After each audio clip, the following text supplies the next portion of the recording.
After nearly 7 years, Final Fantasy XVI is finally here, but does it meet the high expectations of the series? And is it worth your money? Let's find out. Final Fantasy is a long-running series to say the least, defined perhaps by nothing and everything at the same time. It's produced some of gaming's greatest iconography and remains at the heart of the medium's history. It has now been nearly 7 years since the last mainline Final Fantasy game. And while Final Fantasy XV goes strong and the Final Fantasy VII Remake trilogy continues to expand, there are a few things that can capture excitement, quite like a new big numbered entry. Enter Final Fantasy XVI, a proposed return to the fantasies of old, but with a new, more grounded approach and a revision to the already re-examined approach to battles. While there are a number of notable stumbles in the process, Final Fantasy XVI once again provides an experience that will not soon be forgotten, spearheaded by a surprisingly excellent combat system and a saga well worthy of its namesake.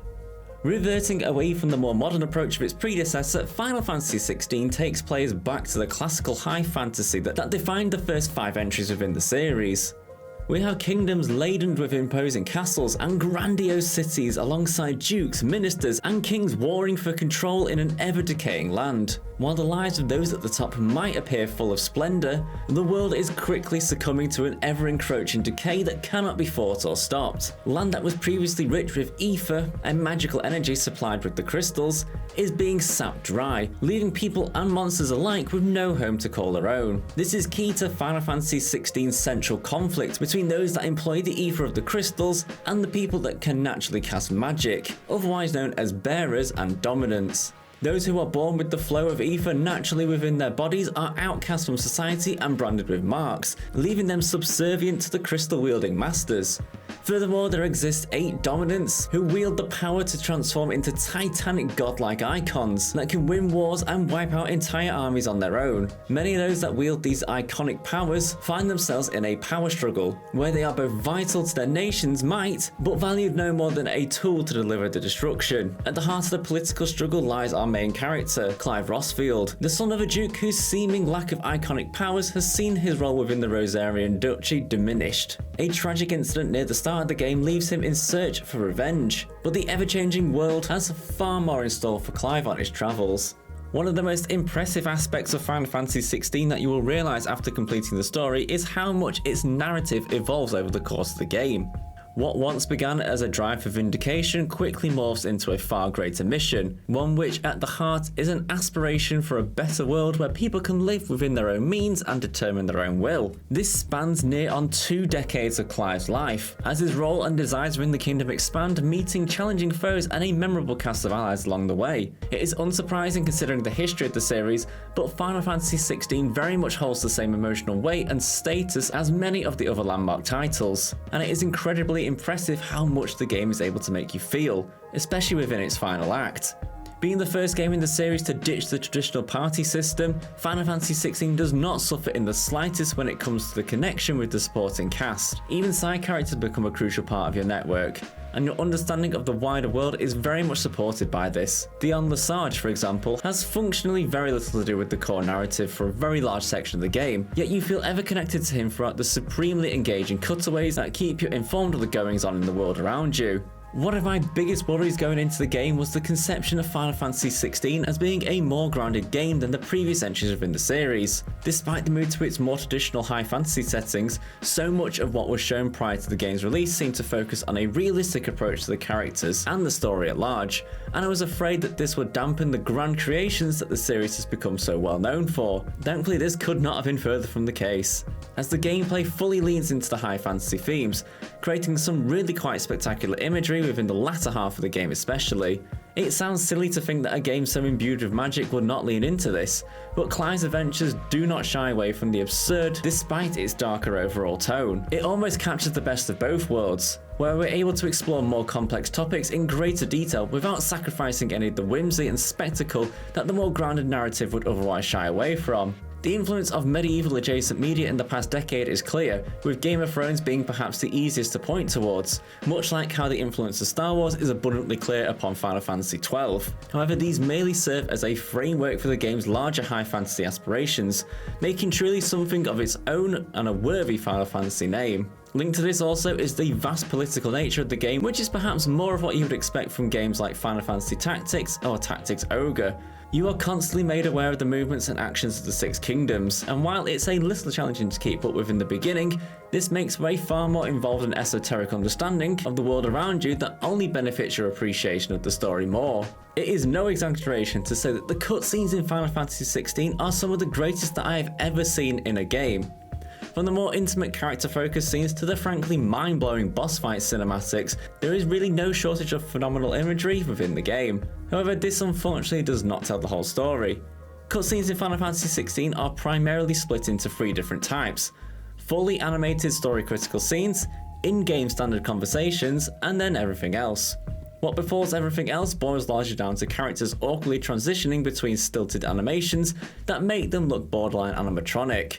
For a game that looks so impressive at so many points throughout it, it is incredibly jarring to be almost brought back to reality with cutscenes that are incredibly boring to watch and actually detract from the characterization that is going on. For a game, and more broadly as a series, that puts so much emphasis on its narrative, it is frustrating to see so much of a story told through this way, and it made me only yearn more for the moments when the game was allowed to shine in all of its glory. This dissatisfaction unfortunately bleeds into a significant portion of the quest design too, with far too many of both the main and side activities boiling down to busy work. Of course, Clive's journey can't always take him from icon to icon, but it felt like whiplash sometimes, being pulled from the heavens after an outstanding boss fight, only to have to go and fetch some materials for someone's pet project. I honestly stopped doing the standard side quests entirely after the first couple when I quickly realised that this is all they are, but this regrettably bleeds into the main narrative too and can affect the pacing quite dramatically. Far too often do you have to make your own way to a new place to find a mysterious character, only for them to always have one menial task that you need to help with before they can aid you in return. Heading 1,000 yards east to dispatch some grunt-like monsters, yet the game kept pulling it out of its sleeve like the world's most demanding magician. Once you embark on the more story-crucial missions, things become more focused and driven, but it almost feels MMO-like in its quest design, which is fine in isolation, but not when you're battling with the supposed urgency of a decaying world. The prospect of a Final Fantasy series moving towards a real-time action-focused combat system has been a point of much frustration. I didn't gel with the approach taken within Final Fantasy XV, and I was apprehensive to see this approach continue in some form in the latest entry. However, Creative Business Unit 3, and perhaps more specifically Combat Director Ryoto Suzuki, has managed to capture a remarkable sense of action within the battles here, with a combat system that is remarkably malleable and multifaceted. While you start out with only a handful of abilities, far more become available throughout the course of the narrative that can completely change the way you approach each fight. You are free to customize and create a perfect loadout of skills to suit how you want to play best, and combining them creates such an engaging flow to each encounter. Furthermore, the game more or less completely forgoes the rather trite progression of a new skill before it becomes more powerful, as each ability that you have to acquire becomes an expansion of your repertoire instead of a replacement for redundancy. That is, of course, not to say that the abilities that you obtain are not strong or exciting, but instead that you never feel like you need to replace what you're enjoying already for fear of its strength lacking. Where the game truly exceeds expectations and transcends into something really special, however, is within the boss fights, and especially those which make use of the new icon encounters. You really have to pull out all the stops when you're fighting one of the game's many tougher foes, employing your best dodging skills and perfectly managing your chosen set of abilities to maximize your damage. A lot of the bosses have a wide variety of dangerous physical attacks that you'll have to watch out for, but one of the most engaging aspects of these fights are the almost MMO-esque magic attacks that require you to be very deliberate with your positioning. It almost feels taken straight out of Final Fantasy XV, which is of course no surprise considering we are still working with the team behind that game, and it works excellently to deviate from the standard action combat formula. So many of the later bosses especially become more like a maze full of traps that you have to navigate, as opposed to a standard fight that might become stale over the course of the game. Where Final Fantasy XVI really reaches the outer stratosphere, both figuratively and in some cases literally, is the aforementioned icon fights. These encounters ramp up the scale so dramatically, creating a spectacle I have scarcely seen in any other game. There is a lot of deviation with these encounters too, as the game creates a number of different set pieces that always feel exhilarating to play through. One aspect where some players might find issue, however, is within the cinematic strikes features, which essentially boils down to a quick time event during a mid-fight cutscene. All in all, I did not find these too much of an issue, as they added some engagement to the already spectacular cutscenes and often marked the transition between fight phases. But they could very easily feel a little outdated and rudimentary to some players who feel like the action is being taken away from them. Despite how flexible Final Fantasy XVI might seem with its approach to its combat and abilities, it is frustratingly linear in its quest design. I have no problem with linearity in its premise, and the game does even open up in areas in many ways, but it gives you far too much direction whenever you actually take on a quest. Giant quest markers cloud the screen, giving you no independence in your own decision making, to the point where you almost don't need to actually pay attention to what is going on. I would have infinitely preferred it if the game actually had any faith in my own capacity to figure things out, even if it was just a case of putting something on the map and letting me get there on my own terms. On the contrary, however, the hunt board system could not have been more perfect as the antidote for this problem.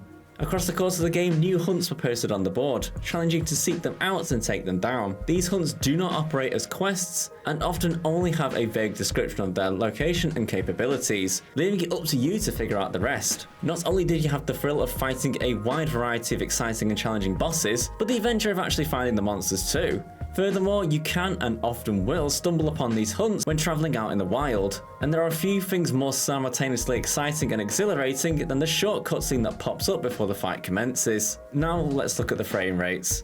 Rough is probably the best way to describe the performance in Final Fantasy XVI. We spent the majority of our playtime on the supposed frame rate mode, but this scarcely hit what is presumed to be the 60 frames per second target, with an unhealthy number of instances where it felt like it dipped below 30. It proved to be especially troublesome in towns and populated areas, although it did largely hold up within combat, which is very much appreciated.